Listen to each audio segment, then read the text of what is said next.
ಎಲ್ಲರೂ ಹೇಗಿದ್ದೀರಾ? ಎಲ್ಲರೂ ಚೆನ್ನಾಗಿದ್ದೀರಾ ಅಂತ ಅಂದ್ಕೊಂಡಿದ್ದೀನಿ. ಅದಕ್ಕೂ ಮುಂದಾಗೆ ಎಲ್ರಿಗೂ ವರಮಹಾಲಕ್ಷ್ಮಿ ಹಬ್ಬದ ಶುಭಾಶಯಗಳು. ನನ್ನ ಚಾನಲ್ ಯಾರ್ಯಾರು ನೋಡ್ತಿರ್ತಾರೋ ಅವರೆಲ್ಲರಿಗೂ ವರಮಹಾಲಕ್ಷ್ಮಿ ದೇವರು ಒಳ್ಳೇದು ಮಾಡಲಿ ಅಂತ ಕೇಳ್ಕೊಳ್ತಾ ಈ ವಿಡಿಯೋನ ಇವತ್ತು ಸ್ಟಾರ್ಟ್ ಮಾಡ್ತಿದ್ದೀನಿ. ಇದು ಗುರುವಾರ ಮತ್ತು ಶುಕ್ರವಾರ ಎರಡು ಸೇರಿ ವಿಡಿಯೋ ಮಾಡಿ ಹಾಕ್ತಾಯಿದ್ದೀನಿ. ಯಾಕಂದರೆ ಗುರುವಾರ ತುಂಬ ಅಂದರೆ ತುಂಬ ಇಂಪಾರ್ಟೆಂಟ್ ಇರುತ್ತೆ. ನಾನು ಯಾವ್ಯಾವ ಥರ ಪ್ರಿಪ್ರೇಷನ್ ಮಾಡ್ಕೊಂಡಿದ್ದೀನಿ, ಹೆಂಗೆ ಏನು ಯಾವ್ಯಾವ ಥರ ಎಲ್ಲ ಜೋಡಿಸಿ ಇಟ್ಕೊಂಡಿದ್ದೀನಿ, ಏನೇನು ಮಾಡಿದ್ದೀನಿ ಅನ್ನೋದು ಗುರುವಾರ ಮ್ಯಾಕ್ಸಿಮಮ್ ಬೆಳಗ್ಗೆಯಿಂದ ಸಾಯಂಕಾಲ ರಾತ್ರಿ 1 ಗಂಟೆವರೆಗೂ ಕೆಲಸ ನಡೀತಾನೆ ಇರ್ತೈತೆ. ಈ ತಿಂಗಳಿಂದಲೂ ಕೆಲಸ ಮಾಡ್ತಾನೆ ಇರ್ತೀವಿ. ಆದ್ರೂ ಗುರುವಾರ ಇರ್ತೈತಲ್ಲ, ಅದು ತುಂಬ ಅಂದರೆ ತುಂಬ ಇಂಪಾರ್ಟೆಂಟ್ ಆಗಿರುತ್ತೆ, ತುಂಬ ಮೆಮೊರಿಫುಲ್ ಆಗಿರುತ್ತೆ ಅದು. ಹಂಗಾಗಿ ಗುರುವಾರ ನಾನೇನು ಮಾಡ್ತಾಯಿದ್ದೀನಿ ಅಂದರೆ, ಮೊದಲನೇದಾಗಿ ನಾನು ಪೂಜೆ ಸಾಮಾನು ಎಲ್ಲ ತೊಳ್ಕೊಳ್ಳಿಕ್ಕೆ ರೆಡಿ ಮಾಡ್ತಾಯಿದ್ದೀನಿ. ಯಾಕಂದರೆ ನಮ್ಮ ಮನೆ ದೇವ್ರದಾಗ ಇಟ್ಟಿರ್ತೀವಲ್ಲ ಪೂಜೆ ಸಾಮಾನು, ಅದು ಕೂಡ ಪ್ರತಿಯೊಂದು ತಾಣದು ಮತ್ತು ವರಮಹಾಲಕ್ಷ್ಮಿಗೆ ಅಂತ ಏನೇನು ಜೋಡಿಸಿರ್ತೀವೋ ಅವು ಕೂಡ ಎಲ್ಲದನ್ನು ಶುದ್ಧಿ ಮಾಡ್ಕೊಂಡು ಕ್ಲೀನ್ ಮಾಡಿ ರೆಡಿ ಮಾಡಿ ಇಟ್ಕೊಂಡಿರ್ತೀವಿ. ಆಲ್ರೆಡಿ ಮನೆ ಕ್ಲೀನಿಂಗು ಶುದ್ಧಿ ಎಲ್ಲದು ಕಂಪ್ಲೀಟ್ ಆಗಿರುತ್ತೆ. ಇವತ್ತು ಏನಪ್ಪ ಅಂತಂದರೆ, ಇವತ್ತು ಮುಖ್ಯವಾಗಿ ಪೂಜೆ ಸಾಮಾನು ಕ್ಲೀನ್ ಮಾಡೋದು ಮತ್ತು ವರಮಹಾಲಕ್ಷ್ಮಿ ಡೆಕೋರೇಷನ್ ಮಾಡೋದು ಎಲ್ಲ ಇರುತ್ತೆ. ಹಂಗಾಗಿ ಇವತ್ತು ವರಮಹಾಲಕ್ಷ್ಮಿ ಪೂಜೆಗೆ ಏನೇನು ಬೇಕು ಮತ್ತು ಪೂಜೆ ಸಾಮಾನು ನನ್ನಾಗ ಏನೇನು ಇರ್ತಾವೋ ಮತ್ತು ನಮ್ಮ ಮನೆ ದೇವ್ರ ಮನೆಗೆ ಏನೇನು ಇಟ್ಟಿರ್ತೀವೋ ಅವನ್ನೆಲ್ಲದನ್ನು ಒಂದು ಬಾಕ್ಸಲ್ಲಿ ಹಾಕ್ಬಿಟ್ಟು ನೀಟಾಗಿ ಅದನ್ನೆಲ್ಲ ತೊಳೆದು ತಿಕ್ಕಿ ಕ್ಲೀನ್ ಮಾಡಿಟ್ಟು, ಆಲ್ರೆಡಿ ನಾವು ಕ್ಲೀನ್ ಮಾಡಿ ಇಟ್ಟಿರ್ತೀವಿ, ಆದ್ರೂ ಒಂದು ವರ್ಷದಿಂದ ತೆಗ್ದೇ ಇರಲ್ಲ ನೋಡು, ಅವು ಅಲ್ಲೇ ಡಿಮ್ ಆಗಿಬಿಟ್ಟಿರ್ತವೆ. ಹಂಗಾಗಿ ಅವನ್ನ ಮತ್ತೆ ಕ್ಲೀನ್ ಮಾಡ್ತಾ ಇರ್ತೀವಿ. ಅದು ನಾನು ಜಾಸ್ತಿ ಬೇರೆ ಏನೇನು ಹೇಳ್ತಾರೆ, ಕೆಮಿಕಲ್ ಇದು ನೀರಲ್ಲಿ ಹಾಕಿ ಎದ್ಬಿಟ್ರೆ ಸಾಕು ಬೆಳ್ಳಗಾಗ್ಬಿಡ್ತತೆ, ಹಂಗಿಂಗೆ ಕುದಿಸ್ಬೇಕು, ಅದು ಮಾಡಬೇಕು, ಇದು ಮಾಡಬೇಕು ಅಂತ ಹೇಳ್ತಾರಲ್ಲ, ನಿಜವಾಗ ಅಷ್ಟೆಲ್ಲ ರಿಸ್ಕ್ ತಗೊಳಕ್ಕೆ ಹೋಗಲ್ಲ. ಅದೆಲ್ಲ ತಾತ್ಕಾಲಿಕ, ಹಿಂಗೆ ಮಾಡಿ ಹಿಂಗೆ ತೆಗೆದ ತಕ್ಷಣ ಬೆಳ್ಳಗಾಗುತ್ತೆ, ಆದರೆ ಬೇಗ ಕಪ್ಪಾಗಿಬಿಡುತ್ತೆ. ಆದರೆ ಬರೀ ಹುಣ್ಸೆಹಣ್ಣು ಬರೀ ಸಬಿನ ಪುಡಿ ಅಷ್ಟೇ ಹಾಕಿ ತಿಕ್ಕಿ 1 ವಾರ ನೀವು ಯಾವ ಥರ ಇಟ್ಟಿರ್ತೀರೋ ಅದೇ ಥರ ಪಳ ಅಂತಲೇ ಇರುತ್ತೆ. ಅದು ಬೇಗ ಕರ್ರಗಾಗೋದಿಲ್ಲ, ಏನಿಲ್ಲ. ಸಬಿನ ಪುಡಿಯಲ್ಲಿ ಹುಣ್ಸೆಹಣ್ಣು ಹಾಕಿ ತಿಕ್ಕಿಟ್ರೆ ತುಂಬ ಚೆಂದಿರುತ್ತೆ. ಹಂಗಾಗಿ ಅದನ್ನೆಲ್ಲ ಕ್ಲೀನಾಗಿ ನಾನು ರೆಡಿ ಮಾಡಿ ತೊಳೆದು ತಿಕ್ಕಿ ಒರೆಸಿ ಇಟ್ಟಿದ್ದೀನಿ. ಅದಾದಮೇಲೆ ಈಗ ನಾನು ಎಲ್ಲಿ ವರಮಹಾಲಕ್ಷ್ಮಿ ಕೂಡಿಸ್ಬೇಕು ಅನ್ನೋದನ್ನು ಪ್ಲೇಸನ್ನು ನಾನು ಆರ್ಗನೈಸ್ ಮಾಡಲಿಕ್ಕೆ ಅಂತ ತೆಗಿತಾ ಇದ್ದೀನಿ. ನನ್ನ ದೇವ್ರ ಮನೆ ಸ್ವಲ್ಪ ಚಿಕ್ಕದಾಗಿರೋದ್ರಿಂದ ನಾನು ಇಲ್ಲಿ ಡೈನಿಂಗ್ ರೂಮ್ನ ನಾನು ಚಾಯ್ಸ್ ಮಾಡ್ಕೊಳ್ತಾ ಇದ್ದೀನಿ. ಮತ್ತು ಹಾಲಲ್ಲಿ ಅಂದರೆ ತುಂಬ ಜನ ಬಂದರೆಲ್ಲ ಅಲ್ಲೇ ಕೂತ್ಕೊಳ್ತಿರ್ತಾರೆ, ಮತ್ತು ಅವರು ಅಲ್ಲೇ ಕೂತ್ಕೊಂಡು ಮತ್ತು ಅವ್ರಿಗೆ ಅಲ್ಲೇ ಕುಂಕುಮ ಕೊಡಲಿಕ್ಕೆ ಸ್ವಲ್ಪ ಇರಿಟೇಟ್ ಆಗ್ತಿರುತ್ತೆ, ಡಿಸ್ಟರ್ಬ್ ಆಗ್ತಿರುತ್ತೆ. ಹಂಗಾಗಿ ಆ ಡೈನಿಂಗ್ ಹಾಲ್ನ ಪೂರ್ತಿ ಖಾಲಿ ಮಾಡ್ತಾಯಿದ್ದೀನಿ. ಡೈನಿಂಗ್ ಹಾಲು ಪೂರ್ತಿ ಡೈನಿಂಗ್ ಟೇಬಲ್ ಎಲ್ಲ ತೆಗೆದು ಹಾಲಲ್ಲೆಲ್ಲ ಶಿಫ್ಟ್ ಮಾಡಿಬಿಟ್ಟು ಇಲ್ಲಿ ನಾನು ನೀಟಾಗಿ ಆರ್ಗನೈಸ್ ಮಾಡೋಣ ಅಂತ ರೆಡಿ ಮಾಡ್ತಾಯಿದ್ದೀನಿ. ಈ ಸರಿ ಸ್ವಲ್ಪ ನನ್ನ ಮಗ ಇರೋದ್ರಿಂದ ತುಂಬ ಹೆಲ್ಪ್ ಆಯಿತು, ಅಂದರೆ ತುಂಬ ಹೆಲ್ಪ್ ಆಯಿತು. ಪ್ರತಿ ಸರಿ ನಾನು ಒಬ್ಬಳೇ ಎಲ್ಲ ರೆಡಿ ಮಾಡ್ಕೋಬೇಕಿತ್ತು. ಇಷ್ಟಿಷ್ಟು ವಜೆ ಇರೋವೆಲ್ಲ ಆ ಕಡೆಯಿಂದ ಈ ಕಡೆಯಿಂದ ಆ ಕಡೆಗೆ ಶಿಫ್ಟ್ ಮಾಡಬೇಕಾದ್ರೆ ಸ್ವಲ್ಪ ವಜೆ ಆಗೋದು. ಸ್ವಲ್ಪ ನನ್ನ ಮಗ ಇರೋದ್ರಿಂದ ಅವನು ಹೆಲ್ಪ್ ತಾಣೋದ್ರಿಂದ ಸ್ವಲ್ಪ ನನಗೆ ಈಸಿ ಆಯಿತು. ಇದೆಲ್ಲ ಕರ್ಟನ್ ಇದೆಲ್ಲ ಡೆಕೋರೇಷನ್ ಮಾಡಲಿಕ್ಕೆ, ಅದು ಕಟ್ಟಲಿಕ್ಕೆ ಇಡಲಿಕ್ಕೆ ಎಲ್ಲ ತುಂಬ ಹೆಲ್ಪ್ ಆಗ್ತಾಯಿತ್ತು. ಹಂಗಾಗಿ ಸ್ವಲ್ಪ ನನಗೆ ಇವತ್ತು ಈ ಸರಿ ಸ್ವಲ್ಪ ವಜೆ ಕಡಿಮೆ ಆಯಿತು ಅಂತ ಅನ್ಕೋಬೋದು. ನಾನು ಇದೇನು ಮಾಡ್ತಾಯಿದ್ದೀನಿ ಅಂದರೆ, ನಾನು ಆಲ್ರೆಡಿ ಬೇರೆದನ್ನು ನಾನು ಬುಕ್ ಮಾಡಿದ್ದೆ, ಅದು ಬರೋದು ಲೇಟ್ ಆಗಿಬಿಡ್ತು. ನನಗೆ ಅದು ಬರ್ದಿದ್ದೇ ಒಳ್ಳೆದಾಯಿತು ಅನಿಸುತ್ತೆ. ನಿಜವಾಗೂ ಅದು ಹಾಕಿದ್ರು ಇಷ್ಟು ಗ್ರ್ಯಾಂಡಾಗಿ ಕಾಣ್ತಾ ಇರಲಿಲ್ಲ.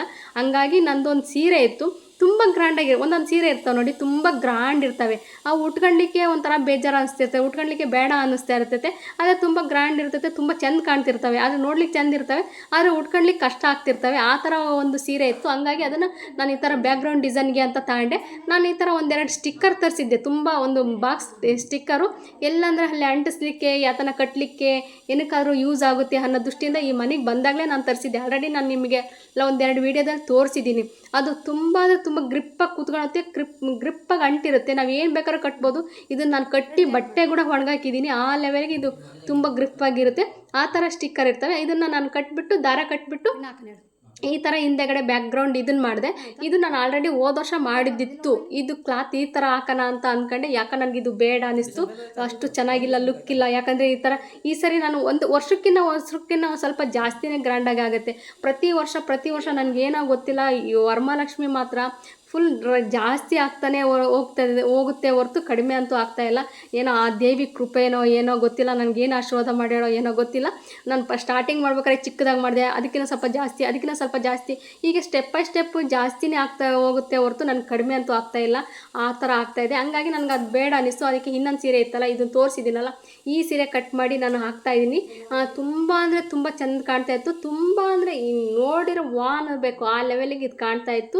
ಇದೇನಪ್ಪ ಇಷ್ಟು ಗ್ರ್ಯಾಂಡ್ ಸೀರೆ ಕಟ್ ಮಾಡ್ತಾ ಇದ್ದಾರೆ ಅಂತಲ್ಲ. ಇದು ಏನೇ ಆಗಲಿ, ನಮ್ಮ ಸೀರೆ ಇದ್ರೂ ಅದು ಯೂಸ್ ಮಾಡಿದ್ರೂ 1 ಸರಿ 2 ಸರಿ ಯೂಸ್ ಮಾಡಿರ್ತೀವಿ ಅಷ್ಟೇ, ಜಾಸ್ತಿ ತುಂಬ ಯೂಸ್ ಮಾಡಿರಲ್ಲ ನೋಡಿ. ಆ ಥರ ಸೀರೆ ಇರ್ತಾವೆ ನೋಡಿ, ಅದನ್ನು ಸ್ವಲ್ಪ ನೀರಲ್ಲಿ ಎದ್ದು ಶುದ್ಧಿ ಮಾಡಿ ಹಾಕಿಬಿಟ್ರೆ ಹಿಂದೆಗಡೆ ಏನೂ ಆಗೋದೇ ಇಲ್ಲ. ತುಂಬ ಚೆಂದ ಇರ್ತೈತೆ. ಯಾಕಂದ್ರೆ ಪ್ರತಿ ಸರಿ ಹೊಸದೇ ತಂದು ಹಾಕ್ಲಿಕ್ಕೂ ಆಗೋದಿಲ್ಲ. ಹಾಗಾಗಿ ಅದನ್ನು ಈಗ ನನ್ನ ಹತ್ರನೇ ಸ್ಟಿಚಿಂಗ್ ಮಿಷಿನ್ ಇರೋದ್ರಿಂದ ಅದನ್ನು ಅವಾಗೆ ಎಷ್ಟು ಬೇಕು ಅಷ್ಟು ಕಟ್ ಮಾಡಿ, ಎಷ್ಟು ಬೇಕು ಅಷ್ಟು ಸ್ಟಿಚ್ ಮಾಡ್ಕೊಂಡು, ಎಷ್ಟು ಬೇಕು ಅಷ್ಟು ಜಾಯಿಂಟ್ ಮಾಡ್ಕೊಳ್ಳೋದು, ಏನು ಬೇಕು ಅದು ಕಟ್ ಮಾಡ್ಕೊಂಡು ಹೊಲ್ಕೊಳಕ್ಕೆ ಸ್ವಲ್ಪ ಈಸಿ ಆಯ್ತು. ಇಲ್ಲಾಂದರೆ ಇದನ್ನೆಲ್ಲ ಮಾಡ್ಬೇಕಂದ್ರೆ ಬೇರೆಯವ್ರ ಹತ್ರ ಹೋಗಿ ಇಸ್ಕೊಂಡು ಬಂದು ಹಿಂದಿನ ದಿನದಲ್ಲೇ ಇಷ್ಟೆಲ್ಲ ಪ್ರಿಪ್ರೇಷನ್ ಮಾಡ್ಕೊಳ್ಲಿಕ್ಕೆ ಆಗೋದೇ ಇಲ್ಲ. ಹಂಗಾಗಿ ಸ್ವಲ್ಪ ನಾವು ಮನೆಯಲ್ಲೇ ಮಿಷಿನ್ ಇರೋದ್ರಿಂದ ಇಷ್ಟೆಲ್ಲ ಪ್ರಿಪ್ರೇಷನ್ ಮಾಡ್ಕೊಂಡು ಚೆನ್ನಾಗಿ ಅನಿಸ್ತು. ಇದನ್ನು ಕರೆಕ್ಟನ್ನು ನೀಟಾಗಿ ಕಟ್ಬಿಟ್ಟು ಎರಡು ಭಾಗ ನಾನು ಎರಡು ಬೇರೆ ಬೇರೆ ಪೀಸೇ ಕಟ್ಟಿದ್ದೀನಿ, ಎರಡು ಜಾಯಿಂಟ್ ಮಾಡಲಿಲ್ಲ. ಯಾಕಂದರೆ ಬೇರೆ ಯಾವುದಕ್ಕಾದ್ರೂ ಯೂಸ್ ಆಗಲಿಕ್ಕೆ ಒಂದೊಂದು ಸಿಂಗಲ್ ಬೇಕಾಗಿರುತ್ತಲ್ಲ, ಹಂಗಾಗಿ ಸುಮ್ಮನೆ ತ್ರಾಸಾಗುತ್ತೆ. ಹಂಗಾಗಿ ಸ್ವಲ್ಪ ಎರಡು ಬೇರೆ ಬೇರೆನೇ ಕಟ್ ಮಾಡಿ ಜಾಯಿಂಟ್ ಮಾಡಿದ್ದೀನಿ. ಸೆಂಟ್ರು ಮಾತ್ರ ಈ ಕಡೆ ಗುಂಡು ಪಿನ್ನನ್ನು ಜಾಯಿಂಟ್ ಮಾಡಿಬಿಟ್ರೆ ಆಯಿತು, ಸಿಸ್ಟಮಿಗೆ ನೀಟಾಗಿ ಕುಂದಿರುತ್ತೆ ಅನ್ನೋ ಒಂದು ದೃಷ್ಟಿಯಿಂದ ಸೆಂಟ್ರು ಮಾತ್ರ ಪಿನ್ ಹಾಕಿದ್ದೀನಿ, ಗುಂಡು ಪಿನ್ ಹಾಕಿದ್ದೀನಿ. ಇದು ನಿಜವಾಗೂ ತುಂಬ ಅಂದರೆ ತುಂಬ ಚೆಂದ ಕಾಣ್ತಾಯಿತ್ತು. ಇದಕ್ಕೆ ಎಲ್ಲೋ ಲೈಟ್ ಬಿಟ್ಟಿರೋಂತೂ ಇನ್ನೂ ಮಸ್ತ್ ಇರೋದು. ನಾನು ಎಲ್ಲೋ ಲೈಟ್ ಕೂಡ ಆರ್ಡ್ರ್ ಮಾಡಿದ್ದೆ, ಅದು ಎಲ್ಲೋ ಲೈಟ್ ಕೂಡ ಬರಲಿಲ್ಲ ನನಗೆ. ನಿಜವಾಗೂ ನೆಕ್ಸ್ಟ್ ಟೈಮ್ ಅಂತೂ 1 ತಿಂಗಳಲ್ಲ 2 ತಿಂಗಳು ಮುಂದಾಗಿಂದಲೇ ಪ್ರಿಪ್ರೇಷನ್ ಮಾಡ್ಕೊಂಡು ವೀಡಿಯೋಗಳು ಮಾಡ್ಕೊಂಡು ಮತ್ತು ಏನೇನು ಬೇಕೋ ಅದನ್ನೆಲ್ಲ ಆರ್ಡ್ರ್ ಮಾಡ್ಕೊಂಡು ತರಿಸ್ಕೊಳ್ತೀನಿ. ಯಾಕಂದರೆ ಈಗ ಈ ಸರಿ 2-3 ಆರ್ಡ್ರುಗಳು 2-3-4-5 ಆರ್ಡ್ರುಗಳು ನಂಗೆ ಕ್ಯಾನ್ಸಲ್ ಆಗೋಗ್ಬಿಟ್ಟಿದ್ದಾವೆ. ಕ್ಯಾನ್ಸಲ್ ಆಗಿ ದುಡ್ಡು ವಾಪಸ್ ಬಂದುಬಿಟ್ಟಿದೆ, ಆ ಥರ ಎಲ್ಲ ಆಗೋಗ್ಬಿಟ್ಟಿದೆ. ಹಂಗಾಗಿ ಮುಂದಿನ ಸರಿ ಅಂತೂ ಬೇಗನೆ ಆರ್ಡ್ರ್ ಮಾಡಿ ಏನೇನು ಬೇಕೋ ಅದನ್ನೆಲ್ಲ ಪ್ರಿಪ್ರೇಷನ್ ಮಾಡ್ಕೊಂಡು ಸ್ವಲ್ಪ ಚೆನ್ನಾಗೇ ಮಾಡೋಣ ಅಂತ ಅಂದ್ಕೊಂಡಿದ್ದೀನಿ. ಈ ಸರಿನೂ ತುಂಬ ಚೆನ್ನಾಗಾಯಿತು. ಹೋದ ವರ್ಷಕ್ಕಿಂತ ಈ ಸರಿ ಮತ್ತು ನೆಕ್ಸ್ಟ್ ಲೆವೆಲಲ್ಲೇ ಆಯಿತು ಅಂತ ನನಗೆ ಅನ್ನಿಸುತ್ತೆ. ನನಗೆ ಖುಷಿನೂ ಆಯಿತು, ಪೂಜೆನೂ ಖುಷಿ ಆಯಿತು, ಅಷ್ಟು ಚೆನ್ನಾಗಿತ್ತು.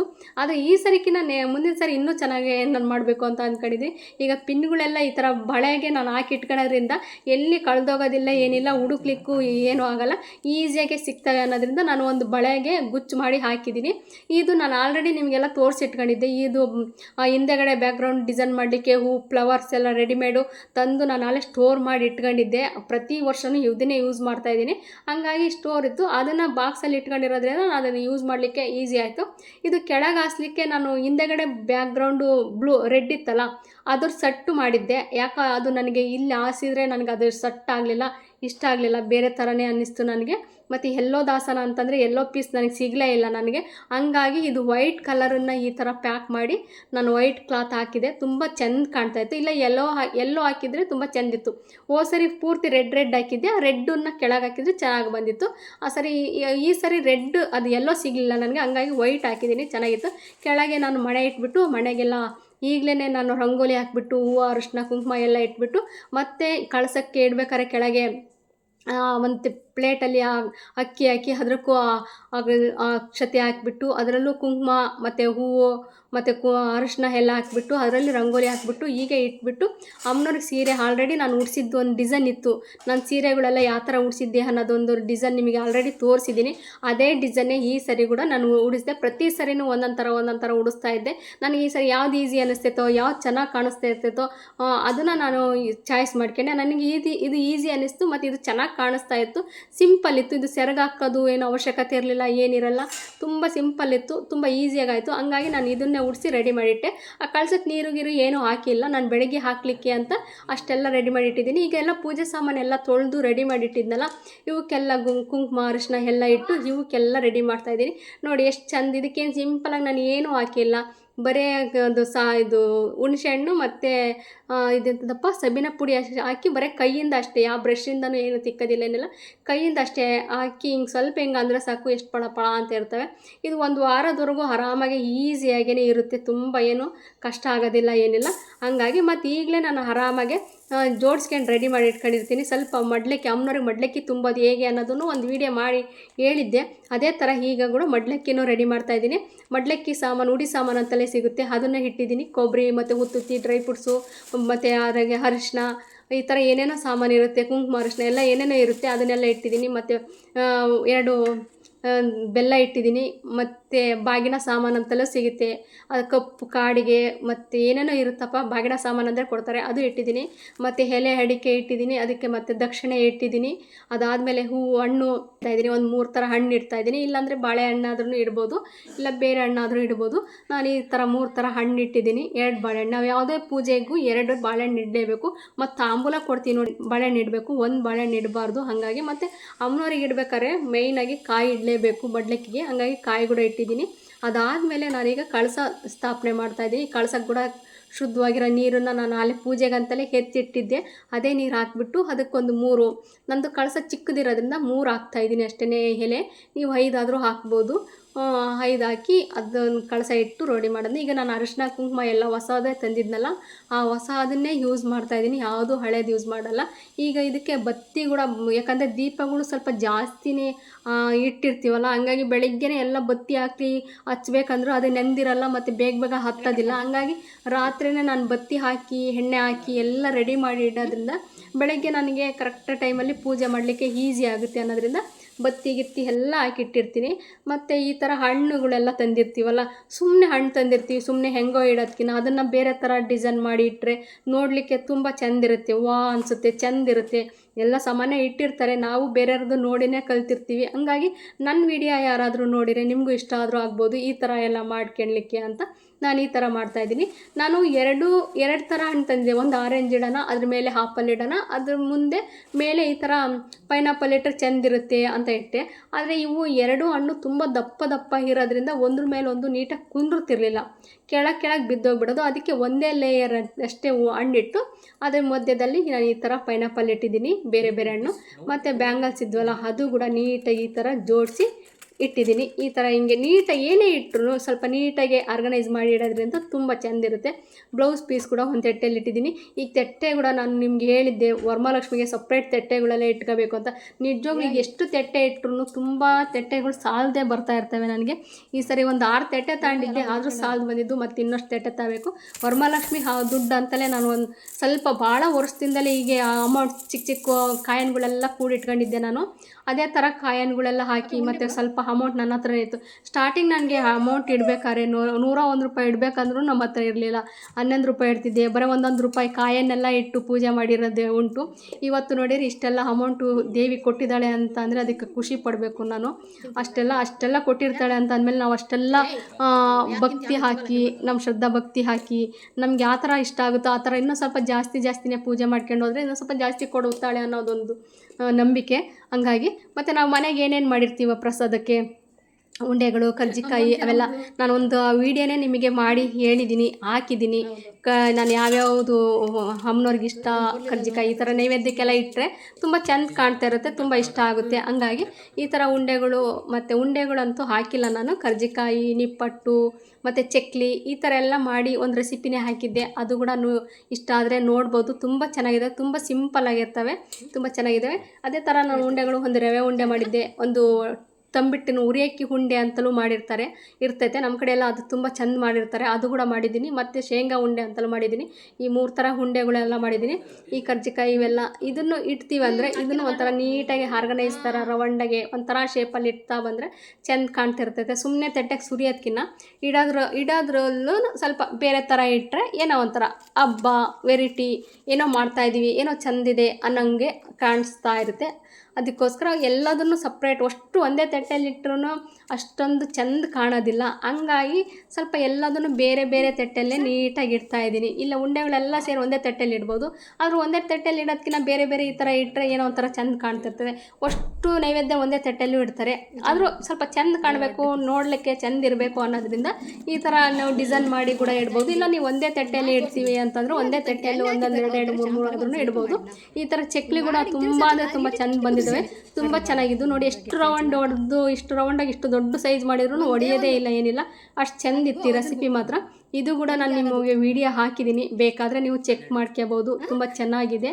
ಅದಾದಮೇಲೆ ನಾನು ಲಕ್ಷ್ಮಿಗೆ ಪ್ರಿಯವಾದ ವಸ್ತುಗಳು ಅಂತಲೇ ಇರ್ತವೆ. ಶ್ರೀಚಕ್ರ ಇರ್ತೈತೆ, ಕವಡೆ ಇರ್ತೈತೆ, ಶ್ರೀ ಎಡೆಮುರಿ, ಬಲಮುರಿ, ಮತ್ತು ಅರಿಶಿಣ, ಮತ್ತು ಕಮಲದ ಬೀಜ, ಡ್ರೈ ಫ್ರೂಟ್ಸು ಇವೆಲ್ಲ ಇರ್ತಾವಲ್ಲ, ಇವೆಲ್ಲ ಎಷ್ಟೋ ಜನ ಕಳಸದಲ್ಲಿ ಹಾಕಿ ಆದ್ರೂ ಪೂಜೆ ಮಾಡ್ತಾರೆ. ಇಲ್ಲ ನಾನೇನಂತ ಅಂದರೆ ಕಳಸದಲ್ಲಿ ನಾನು ಹಾಕಲ್ಲ. ನನಗೆ ಕಳಸದಲ್ಲಿ ಹಾಕಿರೋ ತುಂಬ ಜಾಸ್ತಿ ಆಗಿಬಿಡ್ತವೆ. ಇದರಲ್ಲಿ ಇವೆಲ್ಲ ಹಾಕಿರ್ತೀವಿ ಮತ್ತು ಡ್ರೈ ಫ್ರೂಟ್ಸ್ ಎಲ್ಲ ಹಾಕಿರ್ತೀವಿ, ಸುಮ್ಮನೆ ವೇಸ್ಟ್ ಮಾಡಿಬಿಡ್ತೀವಿ. ಅದನ್ನೆಲ್ಲ ನಾವು ಪ್ರಸಾದ ಅಂತ ಹಾಕಿದ ಮೇಲೆ ಅವನ್ನ ತಿನ್ನಬೇಕಾಗಿರುತ್ತೆ. ಹಾಗಾಗಿ ನಾನು ಅದನ್ನು ಹಾಕಲಿಕ್ಕೆ ಹೋಗೋದಿಲ್ಲ.